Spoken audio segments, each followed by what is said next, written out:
Alhamdulillah, assalatu wassalamu ala rasulillah wa ala alihi wa ashabihi wa man tabi'ahum ila yaumil qiyamah amma ba'd.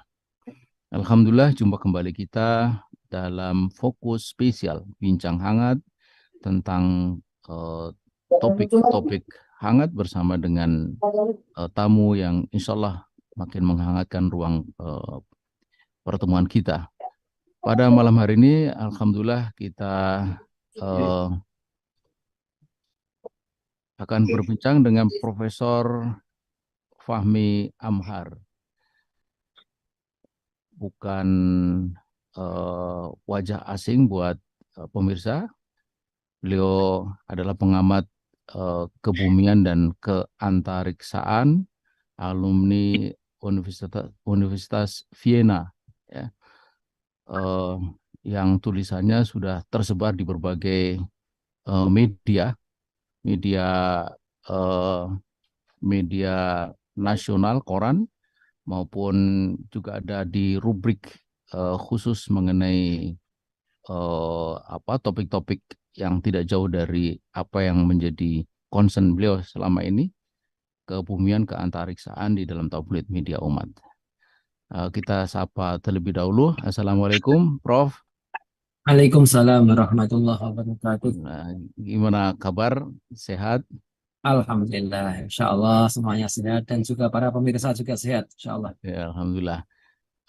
Terima kasih sekali untuk bisa hadir pada malam hari ini di tengah kesibukan yang padat, dan ini ada di bandara ya.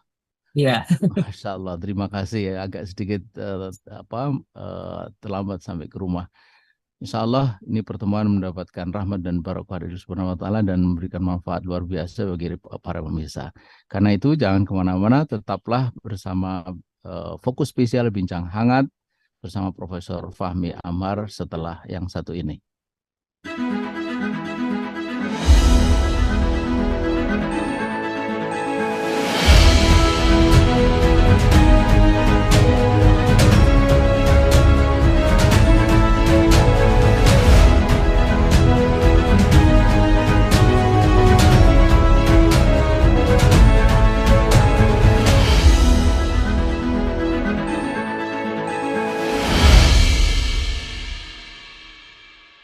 Kemuliaan dakwah Islam bukanlah kontemplasi biasa.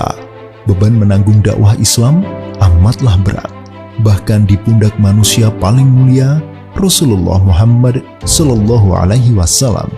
Pada masa-masa kesedihan di tengah dakwah yang terus disebarkan, Rasulullah kehilangan support sistem terkuat, yakni sang istri setia, Sayyidatina Khadijah radhiyallahu anha, dan paman beliau, Abu Thalib.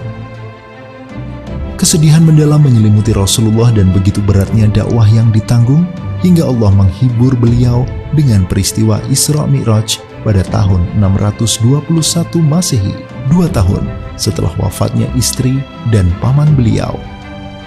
Peristiwa besar yang menghantarkan Rasul pada kewajiban dasar seorang muslim, yakni sholat 5 waktu. Rasulullah pun mengimami sholat para nabi dan rasul sebagai isyarat beliau disiapkan sebagai pemimpin dunia, bukan sekedar rasul seperti pendahulunya. Dalam peristiwa ini pula, Rasulullah Muhammad SAW menapakkan kaki di Masjidil Aqsa, kiblat pertama kaum muslim, kemudian naik ke Sidratul Muntaha, tempat suci yang menjadi saksi pergantian kepemimpinan dari masa ke masa hingga kembali ke tangan umat Islam. Masjidil Aqsa yang terus beralih dari kekuasaan Bani Israel, Raja Herodes, Kaisar Hadrianus, Kekaisaran Sasania, hingga pada tahun 637 Masehi, umat Islam mengambil alih kepemimpinan atas Masjidil Aqsa dari tangan Romawi Timur pada masa kepemimpinan Khalifah Umar bin Khattab. Melalui peristiwa ini, umat muslim harus yakin dan optimis bahwa kelak kepemimpinan Islam akan kembali lagi ke tangan umat muslim dalam naungan khilafah Islamiyah yang jauh lebih perkasa. Maka inilah saatnya menjadikan diri kita sebagai bagian dari pejuang yang melanjutkan risalah dakwah Rasulullah dalam spirit Isra Mi'raj.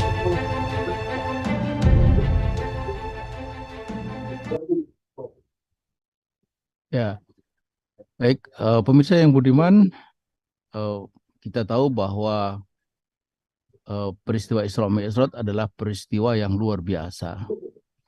Diperjalankannya baginda Rasulullah SAW dari Masjidil Haram di Mekah Al-Mukarramah ke Masjidil Aqsa di Palestina, kemudian naik ke Sidratul Muntaha, kembali dalam waktu kurang dari 1 malam, karena Siti Aisyah ketika bangun dia masih jumpai atau dia mendapati baginda Rasulullah SAW tetap ada di sampingnya. Ada banyak pembahasan mengenai Isra Mi'raj dari berbagai sisi atau dari berbagai sudut atau dari berbagai perspektif. Tapi ada satu perspektif atau satu topik yang tidak pernah habis dikupas, yaitu Isra Mi'raj dalam perspektif sains. Karena memang satu persoalan yang sampai ini hari mungkin tidak mudah dipahami oleh, jangan lagi manusia pada masa itu, masa sekarang pun juga masih tidak mudah, yaitu bagaimana secara sains kita memahami perjalanan itu. Perjalanan yang kalau untuk ukuran pada masa itu dengan kendaraan yang ada, itu memerlukan waktu berhari-hari bahkan berminggu-minggu, belum lagi naik ke Sidratul Muntaha, kemudian kembali, itu bisa ditempuh dalam waktu yang sangat singkat. Nah, inilah yang akan kita bincangkan dengan Profesor Fahmi Amhar. Jadi, Prof, bagaimana ini secara sains peristiwa Isra dan Mi'raj itu bisa dijelaskan, ya? Karena bagi sebagian orang yang kepo itu selalu mempertanyakan bagaimana ini, ya. Belum lagi pertanyaan sebenarnya di mana Sidratul Muntaha itu, ya. Kemudian buruk itu kayak apa, ya. Lalu berapa kecepatannya, apakah itu mungkin dan sebagainya. Silakan, Prof. Ya. Bismillahirrahmanirrahim. Alhamdulillahirabbil alamin wassalatu wassalamu ala asyrofil mursalin wa ala alihi washabbihi ajmain. Amma ba'd.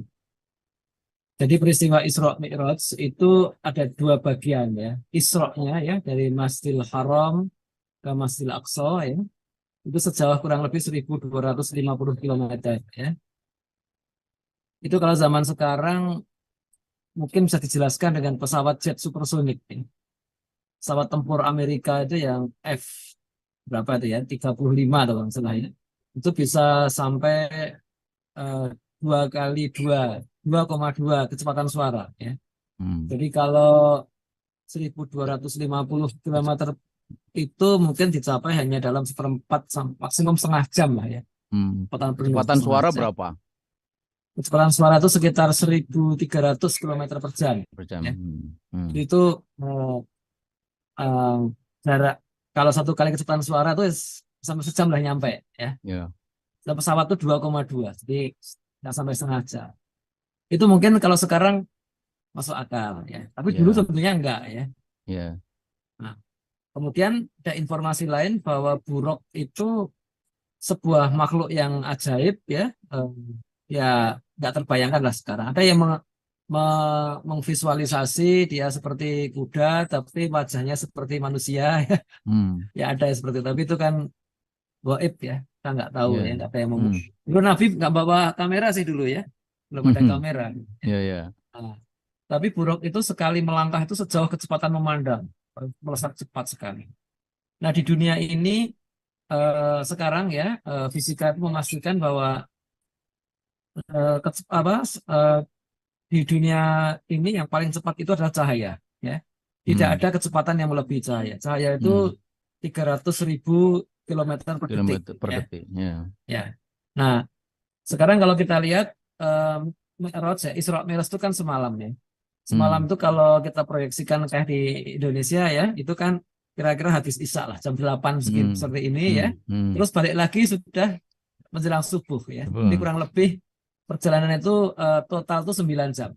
Taruhlah 1 jam buat macam-macam kan di sana itu kan Nabi berinteraksi dengan banyak hal kan di Masjidil Aqsa dia memimpin sholat dimakmumi para nabi. Jadi para nabi yang sekarang sudah zaman Nabi sudah meninggal itu pada muncul lagi. Nah, maksudnya munculnya itu apakah dibangkitkan dari kuburnya atau waktu masih hidup sudah diperjalankan dengan time traveling ya itu wallahu alam. Itu gaib ya. Kemudian Mi'raj di langit juga ketemu ya Nabi Adam, Nabi Musa ya, Nabi Yahya, Nabi Isa dan sebagainya. Ditunjukkan surga. Taruhlah semua itu 1 jam lah 1 total jam. ya. Berarti perjalanannya PP itu 8 jam. 8 jam. Berarti 1 kali arah itu 4 jam. 4 jam kalau kecepatan cahaya itu baru 4 miliar 335 juta kilometer. Ya. Itu kira-kira baru sampai planet Neptunus. Apakah kemudian kita menyangka belum sampai Pluto ya? Belum ya. Belum sampai batas tata surya. Tata surya. Planet Belum Neptunus. keluar dari tata surya. Belum keluar. Jadi apakah kita kemudian menyangka Sidratul Muntaha di planet Neptunus? Padahal kita hari ini sudah mengirim wahana ke planet Neptunus, sudah foto-foto di sana ya, itu ya nggak ada Sidratul Muntaha, nggak ada. Ya. Dan langit masih jauh lebih besar hari itu.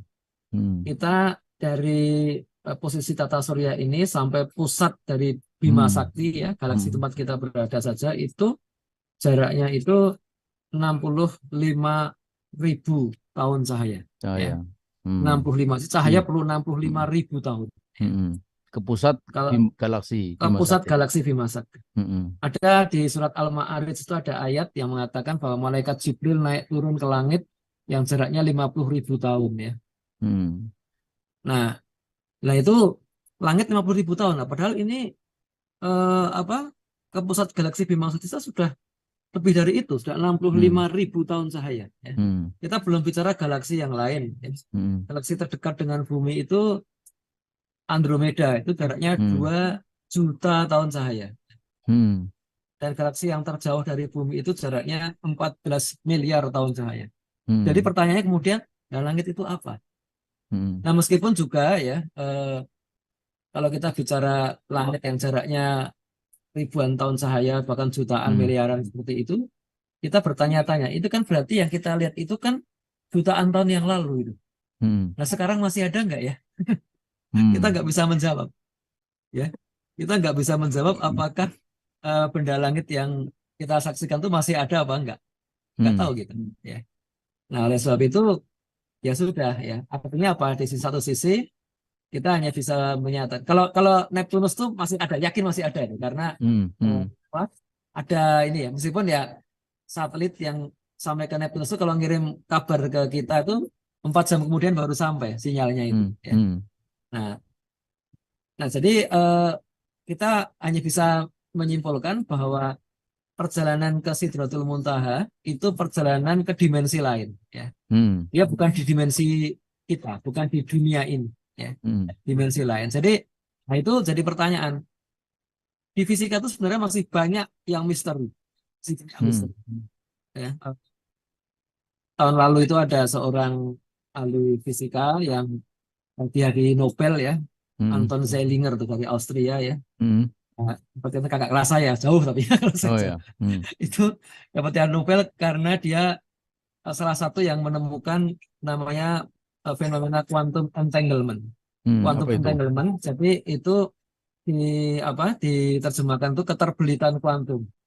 Jadi intinya adalah kalau ada sepasang benda begitu yang dia dipisahkan dengan satu mekanisme begitu ya. Dan itu tapi dia terbelit secara kuantum, maka jarak berapapun ya itu kalau satu benda itu mengalami sesuatu di benda yang lain otomatis muncul dengan kecepatan dan tanpa membutuhkan waktu itu. Jadi tidak perlu kecepatan cahaya, lebih cepat dari itu langsung namanya terbelit. Jadi kalau misalkan jaraknya itu dari bumi ke Neptunus ya yang jaraknya 4 jam cahaya itu kalau kita komunikasikan nggak mungkin ya. Tidak mungkin kita ngomong secara real time seperti ini ya. Seperti di Zoom ini. Karena kita ngomong itu lawan bicara kita baru dengar 4 jam lagi. Nanti dia jawab 4 jam kemudian baru nyampe. Jadi kan nggak mungkin real time. Tetapi kalau pakai quantum entanglement, jadi mungkin mau jarak berapapun ya. Dan itu fenomena itu sudah teramati, tetapi masih dalam dimensi mikro ya, dalam dimensi di dimensi atom itu sudah teramati. Itu luar biasa. Nah, jadi itu menunjukkan bahwa di fisika itu masih banyak misteri, yang akhirnya sampai pada kesimpulan bahwa peristiwa Isra Mi'raj itu memang menarik secara sains, tetapi pada saat di mana sains berhenti, disitulah iman bicara. Ya. Karena kita nggak mungkin, banyak orang yang kemudian ketika mengamati perkembangan sains dan teknologi itu kemudian berkhayal kan, mungkin nggak sih kita bikin pesawat ruang angkasa yang sedemikian rupa membawa kita sampai ke surga tanpa harus lewat kematian? Jawabannya tidak mungkin. Tidak mungkin, karena kita jangankan surga, langit saja kita nggak tahu sampai di mana ya. Meskipun tadi bintang itu jauhnya minta ampun ya, tapi kita juga nggak tahu itu masih ada apa nggak tahu kita ya. Tidak ada cara untuk memastikan ya, konsepnya ribuan tahun cahaya atau bahkan di atas itu kita nggak bisa, itu masih ada Pak, kita nggak tahu. Jadi ketika sains berhenti tidak bisa menjelaskan, disitulah apa yang dikatakan oleh Sayyidina Abu Bakar itu menjadi penting untuk kita perhatikan ya. Sayyidina Abu Bakar kan mengatakan mada makola fakot sodako. Pokoknya apa saja yang dibilang oleh Nabi pasti benar. Artinya Sayyidina Abu Bakar mengajari kita untuk tidak selalu kita harus memperhatikan apa yang akan kita atau yang harus kita percayai, tetapi kita penting untuk fokus pada siapa yang mengabari kita tentang perkara yang mau kita percaya ya, gitu toh anunya. Iya, betul. Sayyidina Abu Bakar. Nah, tapi ini kita sedang bicara tentang sains, kita coba gali sisi-sisi atau titik-titik dari persoalan saintifik berkenaan dengan soal ini. Ada satu hal, ini ada diskusi ya di antara para ulama. Ini perjalanan ini ruh atau juga jasad. Ada sebagian yang mengatakan ini hanya perjalanan ruh. Sebagian lagi mengatakan ini perjalanan ruh dan jasad. Dan yang paling kuat, dan itu juga yang kita yakini adalah ini perjalanan ruh dan jasad. Artinya Nabi itu diperjalankan ruhnya dan fisiknya gitu. Nah, hanya hanya yang mengatakan bahwa ini perjalanan ruh itu, salah satu argumennya adalah bahwa jika Nabi itu diperjalankan juga secara fisik, bagaimana menjelaskan bahwa Nabi secara fisik itu bisa menempuh satu kecepatan yang demikian tinggi. Nah, gitu. Tadi kan sudah diuraikan oleh Prof bahwa diumpamakan kecepatannya itu setara dengan kecepatan cahaya, itu 4 jam itu baru sampai Neptunus. Artinya ini pasti lebih dari kecepatan cahaya. Nah, ketika dia lebih dari kecepatan cahaya, apakah dia masih bisa berwujud fisik? Nah, gitu. Apalagi kalau memang betul kecepatannya itu seperti yang pernah dicoba diutak-utik oleh seorang astronom Indonesia namanya Ahmad Sasmito. Itu dia menghitung, ada rumusnya lah gitu. Saya sendiri juga tidak terlalu paham berdasarkan pemahaman dari ayat As-Sajadah, kemudian ayat surat Ma'arij, surat As-Sajadah, kemudian surat Ma'arij, surat An-Najm. Itu didapatkan 1,8 juta kali kecepatan cahaya. Itu Nabi itu. Kecepatan cahaya saja 300.000 kilometer per detik tadi disebut ya. Ini 1,8 juta kali. Nah, pertanyaannya, ini apakah masih bisa dalam wujud fisik? Nah, gitu, Prof. Bagaimana nih penjelasannya secara sains? Ya, memang kalau dunia ini linear ya, dan Ya. kemudian batas teori relativitas Einstein itu berlaku di semua sudut jagat raya, memang nggak Hmm. mungkin ya, karena Hmm. begitu kita mendekati kecepatan cahaya, maka terjadi berbagai peristiwa yang membuat itu tidak mungkin. Jadi Hmm. pertama ada namanya kontraksi ya, jadi Hmm. tubuh itu akan terkontraksi, jadi kecil banget gitu, mengerut gitu ya, namanya Hmm. kontraksi ya. Hmm. Kemudian selain itu juga ada masanya membesar ya.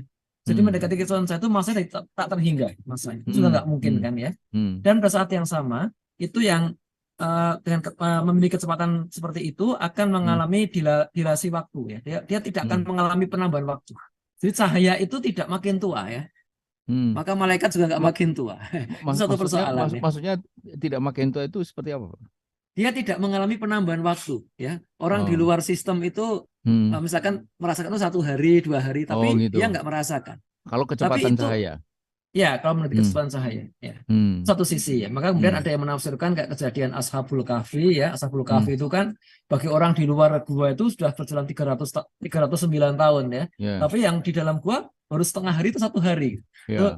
Itu satu penafsiran sedikit. Tapi kan Nabi kan nggak seperti itu. Nabi itu Hmm. menurut orang di luar Hmm. itu baru semalam ya. Tapi Hmm. dia sudah kemana-mana, udah jauh banget Hmm. ya. Hmm. Maka yang lebih mungkin itu adalah bahwa struktur alam semesta ini tidak linear. Tidak Hmm. seperti yang kita lihat ini ya. Hmm. Jadi alam semesta ini di luar sana, di ruang angkasa itu jauh lebih rumit ya. Hmm. Jadi bentuknya nggak linear. Dan di fisika itu ada satu ilmuwan Tidak yang, linear itu maksudnya apa, Prof? jadi Apakah? yang kita Ah, lihat lurus itu sebenarnya ah, tidak lurus oh, ya. Yang kita lihat jadi, lurus, cahaya kan ah, seakan lurus. Padahal ah, dia melengkung, tapi hmm, jadi melengkungnya menurut kemana? melengkung kemana itu nggak tahu kita. Oh, Kelihatan hmm, ya. Mata manusia menyangka dia lurus ya. hmm, Padahal dia sebenarnya berkelok-kelok hmm, begitu, kita nggak tahu ya. hmm. Dan kita selalu Karena menyangka bahwa kita ini ada di titik pusat, padahal kan belum tentu kan? betul Ah ya. ya, Ya. Cahaya itu kalau di ruang hmm, hampa itu memang kelihatannya lurus ya. hmm, Cahaya itu kan belok kalau ada difraksi ya di dalam hmm, air misalnya ya. hmm, Nah, tapi tahun 2015 Einstein itu membuktikan bahwa cahaya itu sebenarnya dibelokkan oleh ruang waktu.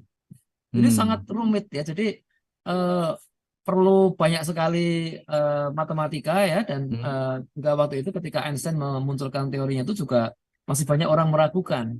Sampai hmm, kemudian dibuktikan waktu gerhana matahari total ya tahun hmm, 2018 ya. hmm, Dan itu disaksikannya harus dari Afrika Selatan atau dari Argentina itu kan. hmm, Jadi gerhana matahari itu membuktikan bahwa teori Einstein itu benar ya. Jadi hmm, ternyata ada bintang hmm, itu mestinya tidak mungkin kelihatan karena dia ada di hmm, belakang matahari.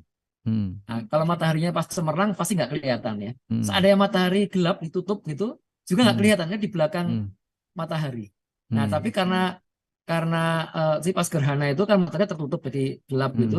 hmm, Einstein kalau menurut Einstein cahaya itu akan dibelokkan oleh medan ruang waktu ya. Jadi hmm, di sebuah di dekat bintang yang dekat benda yang bermasa besar seperti hmm, matahari itu ruang itu sebenarnya belok-belok gitu. Nah, itu hmm, cahaya bintang itu memang jadi kelihatan. Padahal dia hmm, mestinya nggak kelihatan. Dan hmm, arah tempat kelihatan itu persis seperti yang dihitung oleh Einstein. Itu hmm, dikempar itu kan. hmm, Nah, di masa sekarang orang si Stephen Hawking itu membuat teori tentang black holes ya. hmm, Sekarang orang sudah bisa membuktikan bahwa black hole memang ada. Sudah ada hmm, alat untuk hmm, mencari di mana black hole itu. Ya. Nah, hmm, jadi di alam semesta ini hmm, ada yang sudah pernah menghitung ya. hmm, Itu seandainya seluruh massa dikumpulkan, maka gravitasinya itu akan tidak cukup untuk menahannya. Jadi ini akan hilang ya, tidak akan menyatu itu alam semesta ini.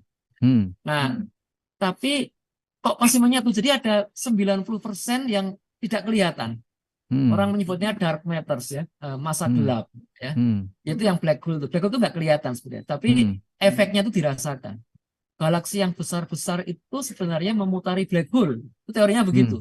Black hmm, hole-nya sendiri nggak kelihatan.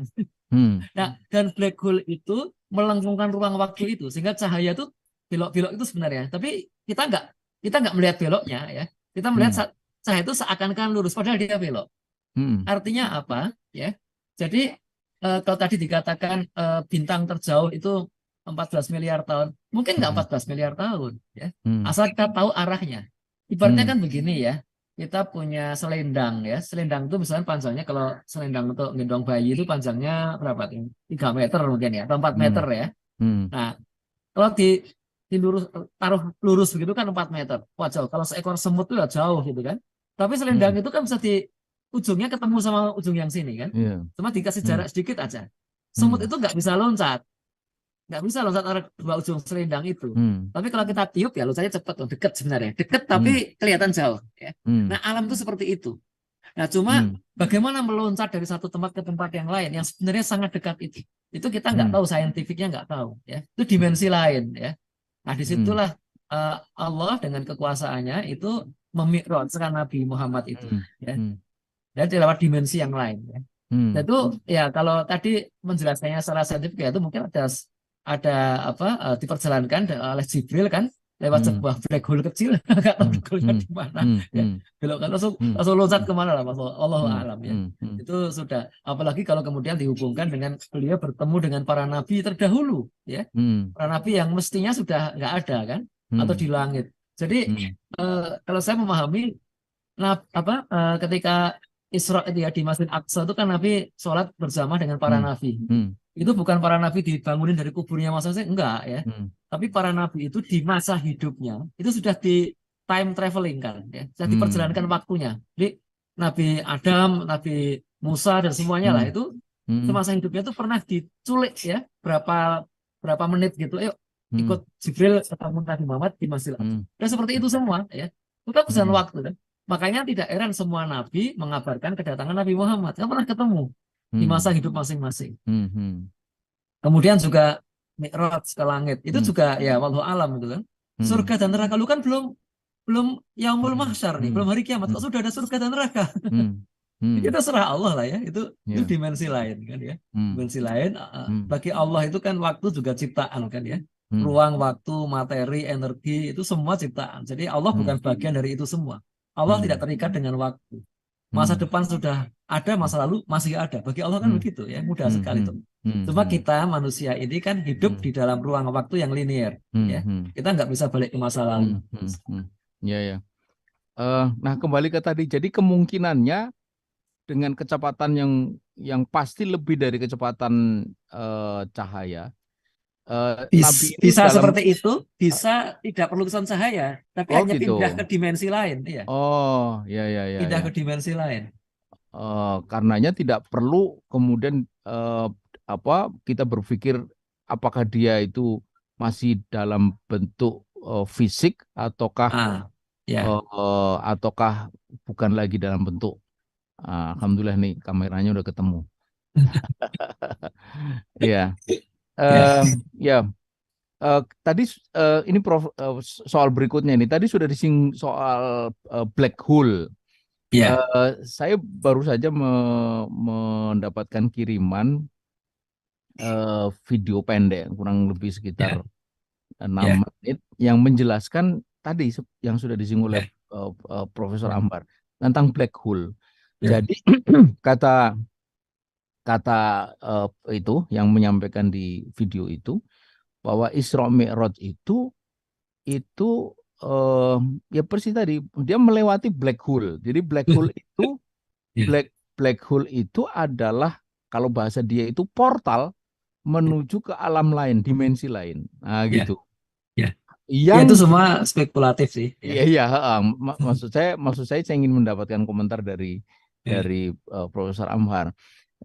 Kata dia ini portal yang dia punya gravitasi sangat tinggi sedemikian sehingga orang yang masuk ke situ itu akan sampai kepada dimensi lain yang cuma di situ dijelaskan kalau sudah masuk dimensi lain dia tidak bisa kembali gitu. Nah, tetapi dengan kuasa Allah Nabi itu bisa kembali ke ini. Karena itu semua perhitungan-perhitungan yang kita pahami ini hari itu tidak berlaku ketika di dalam black hole. Ini bagaimana nih? Itu memang diskusi seperti ini sudah lama sekali di dunia kosmologi itu ya. Ada sebuah buku itu judulnya The Wonderful World of Fourth Dimensions ya. Jadi dunia yang menakjubkan di 4 dimensi gitu ya. Itu ya memang menakjubkan. Jadi kita ini kan manusia ini kan makhluk 3 dimensi ya. Bayangkan Hmm. kita punya buku Hmm. gambar ya. Hmm. Kemudian di buku itu ada gambar apa Hmm. ya, kita gambar ikan, gambar apa. Itu kan sebenarnya buku itu makhluk 2 dimensi ya. Hmm. Ya bergeraknya di situ aja. Dia nggak Hmm. bisa, ada kita pasang garis gitu, dia nggak Hmm. bisa melewati garis itu kan. Karena dia Hmm. cuma 2 dimensi.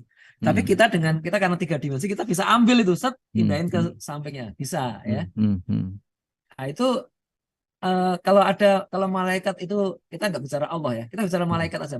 Seandainya Hmm. malaikat itu makhluk 4 dimensi ya, dimensi Hmm. itu dimensi ruang loh, bukan dimensi waktu, dimensi Hmm. ruang. Itu Hmm. malaikat bisa masuk ke dimensi kita, kemudian kita Hmm. dipindahkan ke Hmm. dimensi yang lain ya, ke ruang yang lain lewat Hmm. pintu 4 dimensi itu. Hmm. Apakah pintu 4 dimensi itu namanya black hole? Kalau itu spekulasi, semuanya Hmm. spekulasi. Kita itu sangat sedikit tahu tentang black Hmm. hole ya. Hmm. Kita hanya tahu bahwa itu suatu massa yang sangat besar ya, singularity ya, sehingga sampai cahaya aja nggak bisa keluar. Tapi di dalamnya itu berlaku fisika seperti apa? Itu nggak bisa tahu, nggak bisa ngetes. Ya. Ngetesnya gimana caranya? Ya. Hmm. Jadi sampai hari ini kita bahkan secara hipotetis fisika seperti apa yang berlaku di dalam black hole pun kita belum tahu. Tetapi kalau Hmm. di fisika itu ya, kalau di fisika biasa ya, kita sehari-hari itu kan kita menggunakan 3 dimensi ruang dan 1 dimensi waktu ya. Hmm. Di itu X, Y, Z, terus masing-masing siku kan, terus waktunya Hmm. ke masa depan gitu. Hmm. Tapi kalau di fisika tadi teoretik itu, di dimensi atom itu sudah main-main dengan Hmm. sampai 11 dimensi. Cuma Oh, 11 dimensi itu saat ini baru bisa yang kita tahu 3 dimensi, ruang, ya, waktu, tapi jarak, di ya. fisika atomik itu ya, di Hmm. fisika Hmm. partikel namanya, fisika Hmm. partikel itu kita bisa menggunakan sampai 11 dimensi ya. Hmm. Ada hitungan matematisnya ya, Hmm. dan beberapa tuh sedang dites ya. Jadi secara rumus matematisnya tuh kalau diturunkan dari yang sudah ada itu masuk akal ya. Cuma nanti realisasi fisiknya seperti apa. Nah itu yang kemudian dites di lab-lab nuklir yang hebat ya, Kak. Di Switzerland tuh ada ya, di Jenewa tuh ada lab nuklir Eropa tuh mereka ngetes itu ya. Ada namanya Large Hadron Collider dan sebagainya itu ya. Yang kemudian mereka menyebutnya ini partikel yang bisa bisa memenuhi semua dimensi itu, karena ini luar biasa rumit dan luar biasa hebat, orang menyebutnya kita sebutnya God partikel ya, partikel Tuhan. Itu bukan berarti partikel pembentuk Tuhan, bukan ya, tapi partikel yang hanya Tuhan yang tahu gitu maksudnya. Itu masih kajian yang sangat mengasihkan ya, tapi ya wallahu alam nanti akan seperti apa, karena ya masih banyak yang misteri ya. Kayak tadi di jagat itu ada 90% itu masih gelap ya, banyak materi gelap ya. Karena kalau yang materi yang kelihatan nih, galaksi terus yang kelihatan dihitung itu masih belum cukup untuk menahan supaya galaksi ini nggak makin lama makin jauh dan akhirnya hilang semua masuk ke dalam. Jadi orang tuh masih bertanya-tanya, galaksi ini terbuka atau tertutup ya. Kalau terbuka itu dari sejak Big Bang itu akan melar terus, ya udah nanti lama-lama mendingin, hilang ya, sampai dan bintang-bintang akan semakin lama semakin jauh semakin jarang, dan akhirnya kita akan melihat langit itu semakin gelap aja, nggak ada bintang lagi ya. Tapi kalau dia tertutup ya dia tertahan, dia stabil gitu, tertahan oleh massa yang besar. Tapi kalau massa yang besar ini lebih berat daripada ini, dari yang diperlukan, maka ini akan crunch, akan runtuh lagi gitu. Nah, ini kita nggak tahu, masih banyak yang bertanya-tanya. Iya. Terus ini Prof, kan disebutkan bahwa Nabi itu dalam Mi'raj itu kan melewati langit 1, langit 2 sampai langit ke-7 itu. Itu kalau secara sains ini apakah memang langit itu berlapis-lapis begitu? Kalau berlapis-lapis itu dalam bentuk apa? Kan tadi kan tidak linear ya. Tidak linear itu kita akan membayangkan itu seperti kayak apa namanya? Kayak kita itu ada di tengah, kemudian ada bola gitu, lagi. kemudian ada bola lagi di atasnya, ada bola lagi di atasnya, lalu tembus langit pertama, tembus langit kedua gitu. Tentu tidak seperti itu. Kalau tidak seperti itu, lalu seperti apa yang disebut dengan langit itu? Nah, gitu. Jadi di dunia saintifik itu, di masa kuno ya, masa klasik itu memang orang membayangkan langit itu seperti sphere gitu kan, lapisan-lapisan bola begitu. Tapi kemudian bahkan di masa di masa eh, umat Islam masih merajai Hmm. dunia astronomi itu Hmm. sudah mulai diragukan apa benar Hmm. seperti itu ya. Kutubuddin As-Sairozi itu sudah memastikan bahwa bumi bukan pusat tata surya. Itu Ya. abad 13 itu ya. Hmm. Hmm. Nah, jadi Dan sekarang tata ini surya kita pun juga bukan pusat dari semesta. bukan ya. Jadi Ya. kalau sebelumnya kan orang berteori itu kan. Jadi karena ya di dalam Islam juga ada bahwa Ka'bah itu pusat ibadah manusia dan di atas Ka'bah ada Baitul Ma'mur, pusat ibadah Hmm. malaikat gitu kan Hmm. ya. Hmm. Jadi sinkron tuh, langit itu mengelilingi bumi setiap hari ya, sinkron. Hmm. Tapi sekarang kecenderungannya adalah bahwa itu adalah dimensi spiritual yang kita tidak Hmm. tidak bisa diskusi ya. Kalau bicara Hmm. saintifik, sekarang ini yang disebut langit itu, orang bertanya langit itu apa? Ya, Hmm. orang bilang hujan turun dari langit ya. Hmm. Kalau di dalam Quran ada was sama idzatir raja ya, surat Hmm. At-Tariq gitu kan. Hmm. Dan Hmm. dari langit Allah turunkan air Hmm. gitu kan ya, turunkan Hmm. hujan. Nah, sekarang kita tahu bahwa langit tempat turunnya hujan itu sangat dekat ya, cuma 10 km aja dari permukaan bumi ya. Kita Hmm. sebut dengan troposfer ya. Hmm. Semua fenomena cuaca itu di troposfer. Sedangkan kalau Hmm. kita naik pesawat ya, jarak jauh ke Jeddah misalnya ya, Ya. pesawat itu terbang Di atas 30 itu. di atas itu ya. Oh, Dia jadi nggak ada hujan. nggak ada hujan, nggak akan Iya. kehujanan pesawat itu. Iya. Ya, Iya. dia di 36.000 kaki ya, itu Kaki. Ya. kira-kira 12 km itu nggak akan kehujanan itu Iya. ya. Nanti Hmm. kalau dia turun lagi baru wah Baru gencang-gencang kena. lagi ada hujan. Iya. Iya. Jadi berarti langit langit tempat hujan itu bukan langit tempat malaikat, bukan Hmm. langit tempat Sidratil Muntaha ya. Hmm. Karena ada, Hmm. jadi istilah langit itu sebenarnya mutasyabihat ya langit ini. Hmm. Semua Hmm. dalam Quran namanya as-sama ya. Hmm. Was sama idzatir raja ya. Hmm. Was sama iwat torik ya. Hmm. Banyak lah itu. Jadi Hmm. ini sama yang mana nih ya? Hmm. Sama tempat hujan, apa tempat burung terbang juga di langit ya, Hmm. apa tempat matahari, bulan dan bintang beredar, apa tempat surga dan neraka ya, Hmm. Allahu a'lam ya. Nah, Hmm. jadi kalau di dunia ilmu pengetahuan orang sudah lama meyakini bahwa langit ini sebenarnya semu ya, langit ini semu. Jadi Hmm. kita mengatakan langit itu adalah yang berlawanan dengan arah gaya tarik tempat kita Bumi. berpijak ya. Oh. Jadi di bumi kalau kita di Indonesia langit di atas kita ya, Hmm. pas ada matahari. Tapi bagi orang di Amerika itu Hmm. dia pas malam ya. Kita Ya. siang dia pas malam. Jadi Ya. langitnya Yang berlawanan mana? arah sebenarnya. Ya, Yang mana nih benar. langitnya Hmm. ya. Hmm. Maka juga dikatakan kalau Allah ada di langit dengan Allah di mana-mana itu tidak bertentangan. Ya. Ya. Allah di arus di langit. Tapi Hmm. juga ada ayat yang Allah itu dimanapun ada ya. Ya. Yang nggak bertentangan karena Hmm. Allah meliputi langit dan bumi ini semuanya. Ya. Arahnya Ya. kemana-pun. Ya. Jadi Ya. ini yang kemudian jadi atas bawah gitu semua itu sebenarnya langit ya. Hmm. Itu memang bagi kita yang belum terbiasa ini agak sulit membayangkan. Bahkan kalau astronot yang mendarat di bulan ya, ya ini Hmm. bagi yang tidak percaya bahwa pendaratan itu pernah ada ya mungkin susah membayangkannya. Bisa. Hmm. Astronot yang mendarat di bulan itu menyaksikan bumi ada di langit. Gitu. Bumi ada di langit.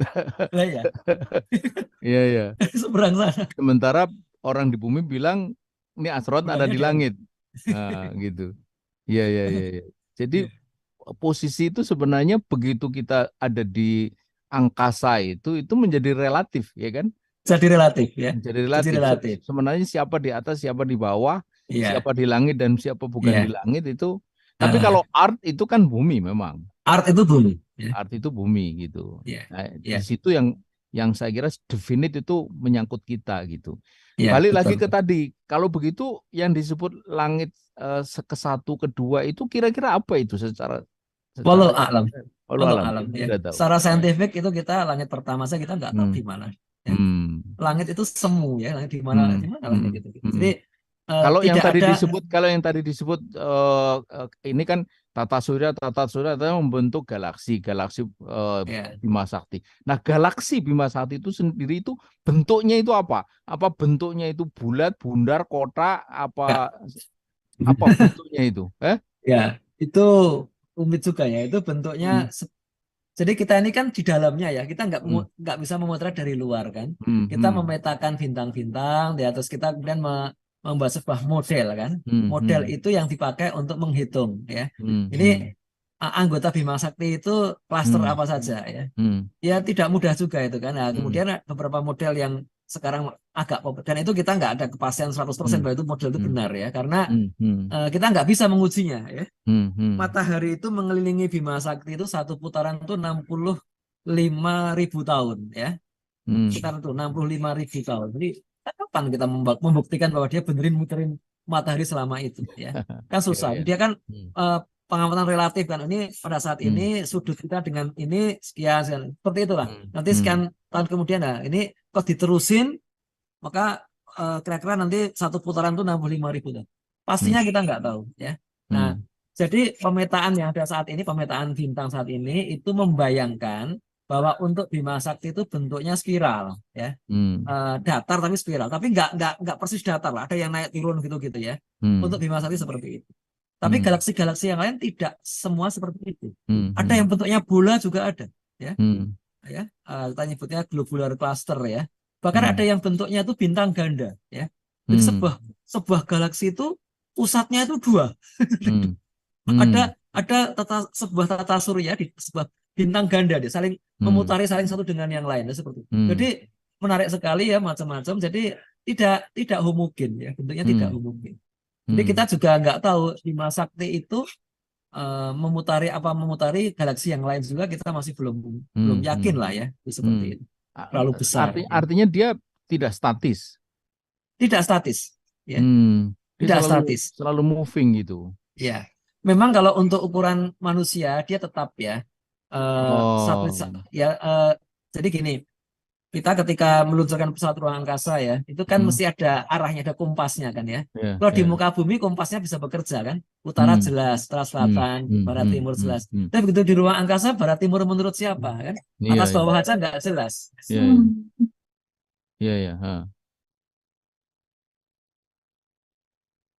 Di mute ya. Ya, ini kalau nggak di mute suara banderannya kedengaran. Iya. Ya, jadi kalau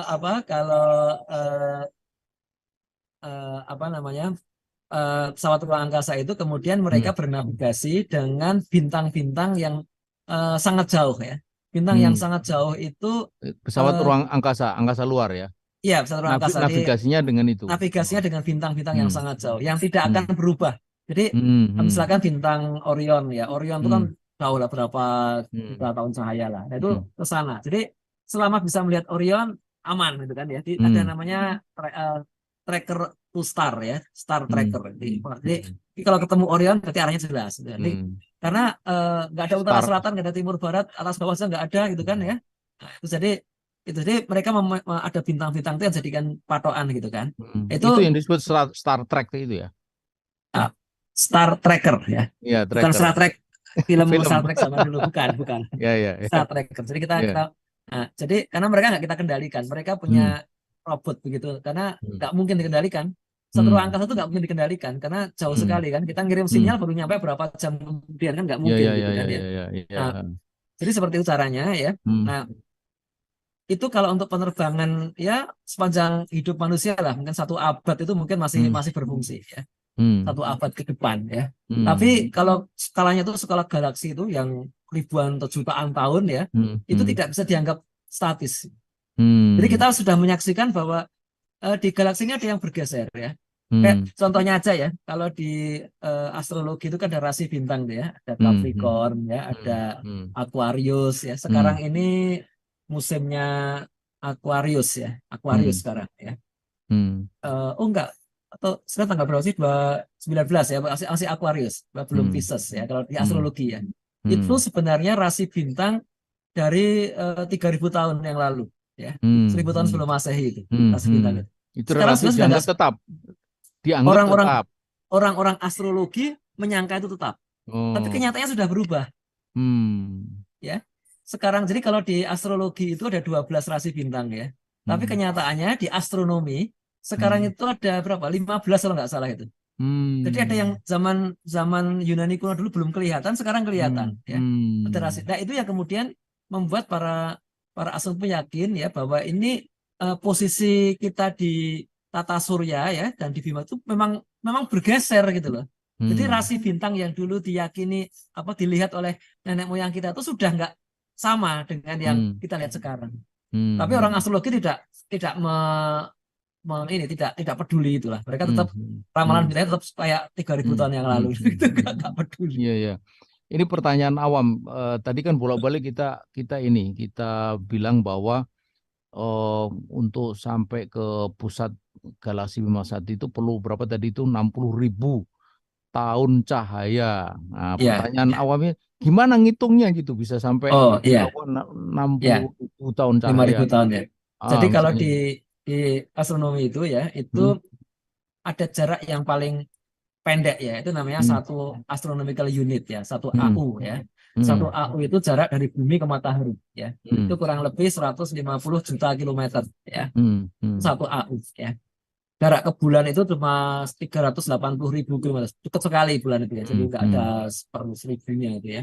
hmm, Nah, kemudian jarak sampai eh, berapa itu ya? Kalau nggak salah itu sampai seper seper 1.000 detik ya.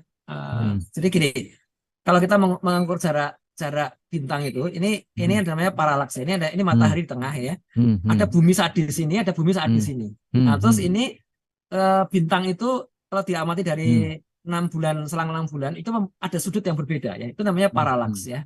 Nah, kalau paralaks itu 1 detik ya, 1 detik, 1 derajat itu 3.600 detik ya. 1 derajat 60 menit, 1 menit 60 detik. Jadi 1 derajat itu 3.600 detik. Kecil sekali, sudut kecil sekali. Itu disebut dengan 1 parsek ya, 1 parsek. Jarak yang sangat jauh 1 parsek. Jadi jarak sudut sebenarnya kan. Jadi kan diukur sudut. 1 parsek itu beberapa kurang lebih sama dengan sekian tahun cahaya lah gitulah. Saya nggak hafal ini angkanya ya. Nah, itu kita sampai sampai 1.000 parsek itu masih bisa dengan cara paralaks itu ya. Berarti seper 1.000 detik kan 1.000 parsek ya. Setelah itu. Nah, tapi di atas itu kita nggak bisa lagi diukur dengan paralaks, nggak bisa. Terus caranya gimana? Caranya dengan namanya astrometri.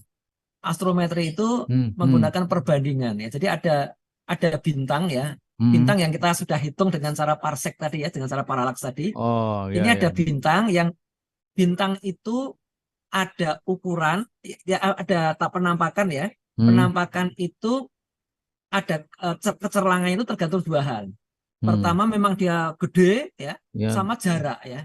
Gede tapi jaraknya jauh, maka akan lemah, akan tidak cerah ya, tidak cemerlang. Nah, gedenya itu nanti akan berpengaruh pada frekuensinya, ada warnanya itu. Nah, warna ini bisa dipastikan, bisa diukur ya pakai namanya ya. Kalau warnanya biru, berarti dia panasnya sekian, jadi besarnya berapa. Kalau warnanya merah, seperti apa. Nah, dengan cara seperti ini kita membandingkan dengan bintang standar ya. Jadi bintang yang sudah dihitung dengan paralaks itu, sudah diukur dengan paralaks itu, kita kan tahu jaraknya sekian ya. Dan dia ukurannya karena warnanya seperti ini, spektrumnya, berarti dia ukurannya sekian. Nah, kita bandingkan bintang yang lain. Ada bintang spektrumnya sama ya, tapi kok lebih redup. Berarti dia jaraknya sekian kalinya. Gitu loh. Kayaknya begitu.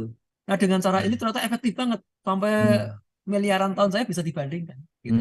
Caranya begitu. Iya. Itu saya membaca ujung semesta yang sampai ini hari bisa diamati itu jaraknya 27 miliar tahun cahaya. Itu metodenya dengan cara seperti tadi itu ya? Iya, ya. Itu sebenarnya gini. Itu kan jadi jarak seperti itu kan, jadi gini, ini Big Bang ya, terus pecah ngembang gitu kan ya. Nah, kita dari jarak titik Big Bang itu ya itu 14 miliar tahun.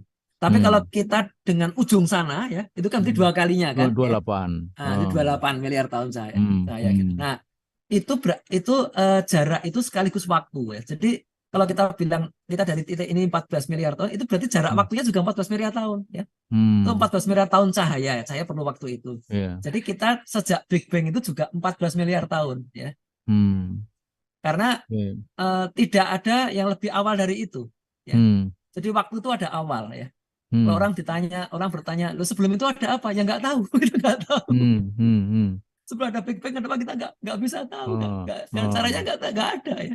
Waktu belum dimulai. Ya. Wah, ini luar biasa ya.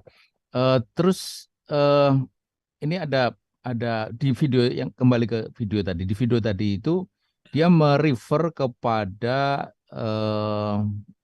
surat An-Najm. Ya, Surat An-Najm surat 53 ya ayat 14 yang di situ ya, menyebut bahwa Nabi itu sampai ke Sidratul Muntaha kan gitu. ya, Lalu di betul. Sidratul Muntaha itu di dalam hadis riwayat Muslim itu daun-daunnya seperti telinga gajah dan buahnya seperti tempayan besar gitu. Nah, lalu dia bilang bahwa memang seperti itulah kata dia gitu. Jadi bentuknya itu seperti cendawan gitu, si black hole itu gitu.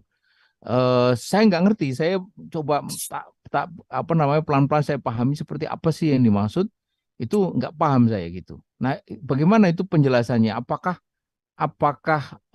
ini kan kita bicara tentang apa namanya yang tadi disebut Sidratul Muntaha itu yang masuk kalau menurut dia itu masuk ke black hole dimensi lain yang kemudian ketemu seperti sesuatu seperti cendawan itu. Nah, gimana Prof? Ya, itu saya kira itu cocokologi ya. Cocokologi itu mencocokkan yang tidak cocok sebenarnya ya.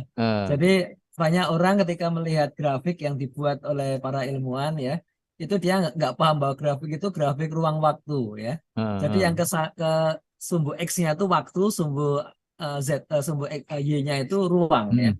Jadi itu tuh bukan sebuah bangun yang statik, itu bukan. Itu tuh pas di titik nol, pas waktu masih nol dia kecil, terus pas waktu berjalan dia makin besar, makin kayak cendawan gitu. Bisa sebenarnya seperti itu ya. Tapi karena dia nggak paham fisika ya, terus kemudian khayalannya yang bekerja kan. Oh ini kayak di hadis. Padahal hadis juga nggak bilang begitu kok ya sebenarnya kan ya. Itu cendawannya sebesar apa? Sama seperti dulu ada orang karena nggak tahu ya bilang bahwa oh para astrofisikawan sudah menemukan trompet Israfil ya. Itu sama aja, itu nggak paham juga. Itu trompet itu yang jadi kalau trompet ini yang sumbu X-nya itu waktu, sumbu Y-nya itu tadi besaran ruang, itu memang ruang alam semesta ini. Jadi sebenarnya itu waktu yang berjalan ini kan berapa dari sejak Big Bang sudah mungkin 14 miliar tahun. Nah kalau yang tadi cendawan itu kan ya itu diputer aja ya, jadi dia waktunya ke sumbu Y, terus sumbu X-nya itu besar ruangnya, jadi dia akhirnya menyangka seperti ini. Tapi itu cocokologi, itu tuh nggak saintifik sama sekali. Kalau ini kita bicara tentang alat pengamatan benda-benda angkasa luar itu kan teleskop. Teleskop ini hari yang paling canggih itu kayak apa kemampuannya? Ya, jadi teleskop itu ada dua macam ya, dan bahkan bisa lebih dari dua macam. Ada teleskop optik dan teleskop radio ya. Nah, teleskop optik yang di muka bumi itu dipengaruhi oleh banyak hal ya, oleh cuaca ya, oleh debu ya. Nah, orang biasanya mencari tempat yang paling kering ya. Saat ini tempat yang paling ideal untuk teleskop optik itu di Chili ya, di Amerika Selatan ya. Itu ada pusat pengamatan astronomi Eropa ya, European Space Organization ya, ESO ya. Itu punya teleskop yang hebat. Tempat itu sudah 70 tahun nggak hujan di Chili. Kering sekali. Jadi langitnya itu bersih sekali, nggak ada awan di sana. Kok bisa? Gurun batu itu ya, gurun batu. Dia batu saja. Jadi ya kok bisa 70 tahun nggak hujan itu gimana? Ya nggak tahu ya, memang iklimnya seperti itu, kering sekali. Jadi hujannya sudah turun di tempat lain, turun di Amazon atau apa sampai di Chili sudah nggak ada airnya ya. Nggak ada awan, kering sekali. Tapi sehebat-hebatnya teleskop di muka bumi itu akan kalah dengan teleskop optik di satelit Hubble ya. Jadi manusia sejak tahun 90-an itu sudah memasang teleskop di orbit namanya Hubble teleskop. Itu luar biasa ya, itu tidak akan terhalang awan ya, tidak akan diguncang gempa ya. Di jarak berapa itu? Jaraknya 400 km dari permukaan bumi ya. Jadi dia pernah dipanggil untuk direparasi. Jadi waktu diluncurkan pertama kali itu ada error di sistemnya itu. Kemudian orang meluncurkan space shuttle ya, pesawat apa dulu Discovery atau apa itu ya. Itu terus ulang-alik itu terus dipanggil, suruh pulang gitu, darat terus diperbaiki, terus diluncurkan lagi. Seperti itu ya. Dan ini sekarang masih kalah juga. Ada teleskop yang lebih baru lagi, namanya James Webb Space Telescope ya, JWST ya. James Webb itu dulu direktur pertama NASA ya, di saat berdirinya itu ya. Jadi untuk menghormati dia, Amerika yang bangun. Itu paling mahal tuh, lebih 10 kali lebih mahal dari Hubble Telescope. Berapa teleskop, harganya? wah, berapa ya? Kalau mungkin 200 triliun atau berapa tuh harganya? 200 triliun rupiah ya harganya ya. Kurang lebih segitulah ya. Hubble Telescope cuma 20 triliun ya. Ini 200 triliun ya harganya ya. Dan itu dipasang di tempat yang tidak, jadi dia akan selalu membelakangi matahari. Karena dia sangat peka pada panas ya. Dia bisa melihat tempat yang sangat jauh, yang sangat lemah ya. Jadi dia harus membelakangi matahari terus. Maksudnya membelakangi matahari, maksudnya jadi dia ditaruh di satu orbit yang tidak gelap melihat. terus. Ya, jadi dia itu membelakangi bumi dan membelakangi matahari terus. Iya. Tidak boleh membelakangi matahari tapi menghadap bumi, nggak boleh. Terganggu oleh bumi. Bumi kan banyak cahaya juga di bumi kan. Jadi dia harus menghadap ke kegelapan. Jadi kita manusia ini kan langit yang gelap. Di langit yang gelap itu banyak objek yang kita nggak bisa melihat. Tapi ketika dipasangi James Webb Space Telescope sudah menyaksikan banyak hal yang kita nggak bisa melihat. Cahaya yang sangat suhunya sangat rendah itu nggak kelihatan dengan mata ini. Ya. Itu adalah untuk yang optik ya. Nah, kemudian ada lagi yang radio ya. Di muka bumi itu ada teleskop radio. Teleskop radio itu bekerja dengan cara yang berbeda. Jadi objek langit itu ada yang memancarkan sinar, ada yang memancarkan gelombang radio. Kita sebut dengan quasar ya. Quasar ya. Suara. Nah, bukan suara. Gelombang radio. Gelombang radio. Gelombang radio elektromagnetik. Elektromagnetik. Cahaya itu malah sebagian kecil dari gelombang radio itu. Jadi bintang-bintang itu memancarkan gelombang radio.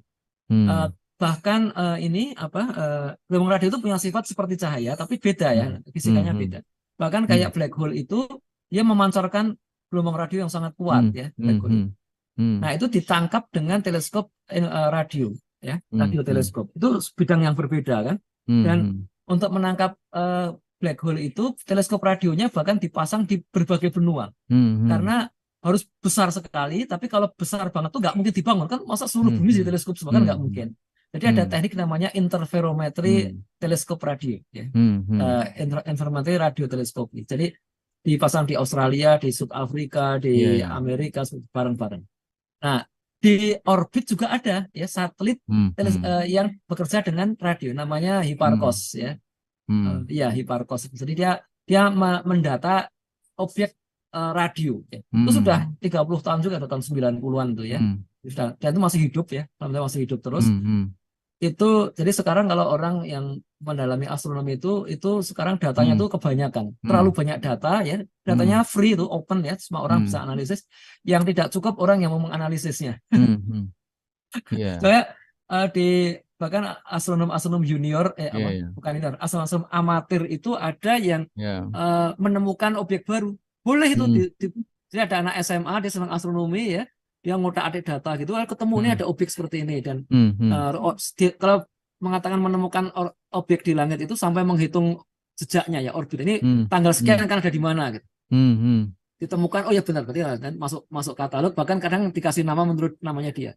Di langit itu ada 200 miliar objek ya, jadi kalau banyak sekali, setiap orang punya satu namanya itu masih cukup ya. Masih sisa. 7 miliar orang satu masih sisa. Ya. Masya Allah, luar biasa ini. Pemirsa yang budiman, jadi dari penjelasan tadi gitu semakin nyata bahwa alam semesta ini sungguh amat sangat luas. Tadi kita nyinggung sedikit bahwa ujung semesta yang bisa diamati dengan tadi itu metode yang ada itu, alat yang ada itu 27 miliar tahun cahaya. Kebayang sendirilah betapa jauhnya. Jadi kita ini betul-betul memang sangat-sangat kecil Karena kita hanya part of dari bumi, bumi part of dari tata surya part of dari galaksi, galaksi part of dari sekian miliar benda-benda yang ada di ruang angkasa. Jadi sangat-sangat kecil dan ternyata meskipun kita sudah berusaha mengulik dari ahlinya ini Profesor Fahmi Amhar, sisi sains jadi Isra Mi'raj ternyata tidak cukup kemampuan sains itu untuk menjelaskan fenomena Isra Mi'raj.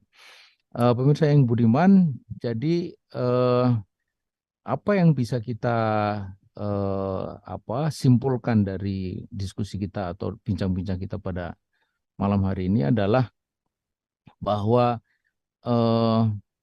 peristiwa Isra Mi'raj itu memang peristiwa yang dia terjadi oleh karena makanya disebutnya subhanalladzi asra, ya, diperjalankan oleh Allah. Jadi ketika Allah yang memperjalankan, maka sudah dimensinya itu sudah dimensi kuasa Allah.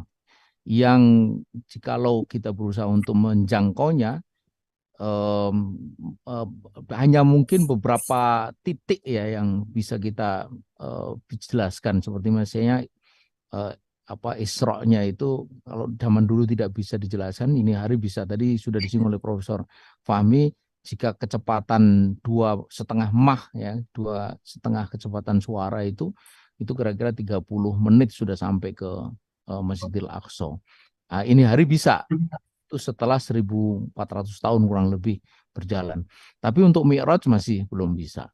Nah, karenanya maka penting kita kembali kepada apa yang dikatakan oleh Sayyidina Abu Bakar, madama qala faqad sodako. Jadi Sayyidina Abu Bakar itu tidak fokus kepada apa yang diceritakan oleh Nabi pada peristiwanya itu, tapi fokus kepada siapa yang menceritakan. Yang menceritakan Nabi, dan Nabi itu dikenal sebagai Al-Amin, tidak pernah berdusta, maka pasti benar. Madama qala faqad sodako. Disitulah maka Siti Aisyah kemudian mengatakan lidzalika sumia Abu Bakrin As-Siddiq. Itulah kenapa dia dijuluki Abu Bakar yang membenarkan. Pemirsa yang budiman, luar biasa bincang kita. Prof, sebelum diakhiri kita ingin mendengar bukan kesimpulan sih ya, tapi semacam kata akhir lah dari Prof. Ini kita topiknya adalah Isra Mi'raj perspektif sains gitu. Jadi bagaimana ini? Bahwa ini peristiwa pasti ada terjadi ya, hanya secara sains kita sudah menguraikan tadi bahwa memang ini tidak mudah untuk kita bisa jelaskan, tapi tetap harus kita yakini. Monggo silakan. Ya, jadi kalau Isra Mi'raj itu sebenarnya menyapa akidah ya, tapi ada ayat yang lain di surat Ar-Rahman ya, itu menyapa amal, yaitu Allah menantang manusia. Ya ma'syarul jinni wal insi in istata'tum an tanfudu min aqtaris samawati wal ardi fanfudu la tanfuduna illa bisultan. Hai jamaah jin dan manusia, jika kamu sanggup menembus penjuru langit dan bumi, tembuslah. Kamu tidak akan dapat menembusnya melainkan kecuali dengan kekuatan. Dengan kekuatan. Jadi ini perangsang ini kita berarti sains ditantang. Dan kita tahu bahwa ketika hari ini sains tidak di tangan umat Islam, maka menyebabkan umat Islam, negeri-negeri Islam cenderung terjajah. Ya. Tetapi dulu ketika sains di tangan umat Islam, ya itu kita tidak menjajah juga, kita tidak menjajah, kita tidak terjajah, kita menjajah. Tapi untuk apa? Kita membebaskan dunia dari penjajah.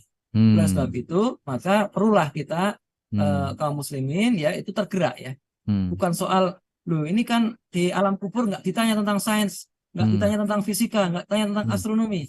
Ingat ya, suka tidak suka ya, kalau kita hari ini gagal mempertahankan kehormatan muslimah di negeri-negeri terjajah karena kita tidak punya senjata yang kita kuasai ya, kita senjatanya juga beli dari penjajahnya. Nanti dipersoalkan itu, kenapa kamu tidak menguasai sains dan teknologi? Yeah. Dan Allah sudah memerintahkan ini kan ya, untuk menyelamatkan wanita, anak-anak, orang-orang yang lemah ya, yang mereka berdoa pada ya Allah tolonglah kami dari negeri yang tertindas ini. Lalu dipersoalkan, mengapa kalian tidak membela orang-orang itu? Kita nggak bisa ngeles lagi ya. Kita membela tapi nggak punya senjata ya Allah. Ya kenapa Hmm. nggak belajar? Iya. Gitu kan. Bukan tapi sainsnya. Ya. Karena Iya. untuk bikin pesawat yang saya lagi pesawat ruang angkasa itu tidak Hmm. main-main. Itu perlu Iya. perlu penguasaan sains dan teknologi yang Luar mumpuni. biasa. Hmm. Kira-kira begitu. Iya. Iya. Terima kasih. Luar biasa. Prof, kita mendapatkan banyak sekali insight, dan yang terakhir tadi itu menunjukkan kepada kita bahwa menjadi fardu kifayah ya bagi umat Islam untuk menguasai sains. Dan sesungguhnya dalam peradaban Islam, umat Islam pernah berjaya bahkan memberikan kontribusi luar biasa dalam perkembangan sains. Hanya kemunduran peradaban Islam terlebih selepas runtuhnya Khilafah Utsmani itu membuat kita sekarang ini menjadi apa istilahnya ya, konsumen ya, sains, objek sains.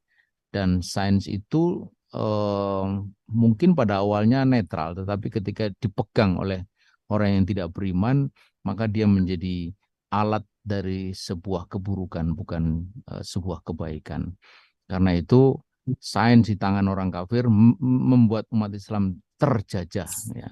Sementara kalau sains di tangan umat Islam akan membebaskan dari penjajahan. Itu quote dari Profesor Amhar malam hari. Saya kira ini menarik sekali.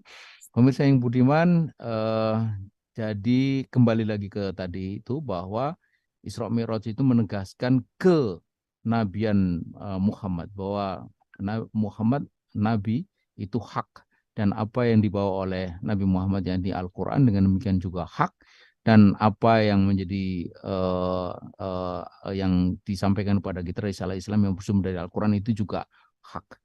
Saya kira itu poin paling penting yang harus selalu kita pegang setiap kali kita sampai kepada bulan Rajab, bertemu dengan peristiwa Isra Mi'raj ini, memperingati peristiwa Isra Mi'raj ini, menyegarkan akidah kita, keimanan kita kepada Nabi Muhammad, kepada Al-Quran, kepada risalah Islam, dan karenanya kemudian membawa kita kepada ketundukan kepada Allah, ketaatan dan ketakwaan.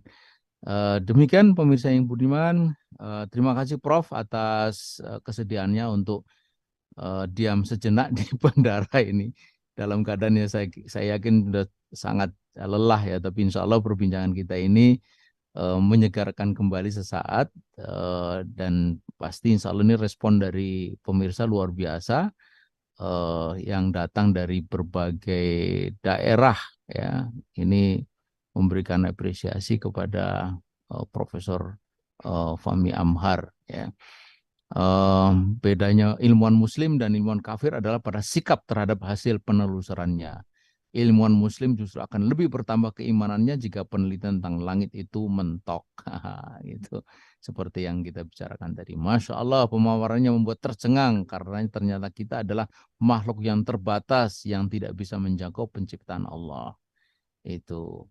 Kemudian apalagi? Wah, ini ada juga yang bertanya, cuma sudah nantilah lain waktu ya, tentang Big Bang gitu. Tadi juga sudah sedikit disinggung ya. Kemudian ya Sultan tadi sudah ya, Sultan itu ya dengan kekuatan, artinya dengan kemampuan sains itu untuk kita bisa menembus ruang angkasa itu.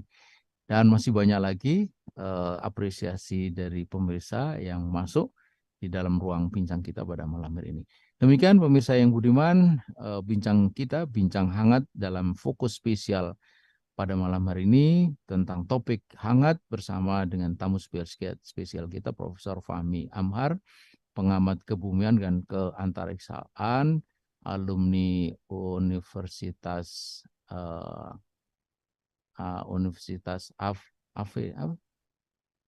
Vienna.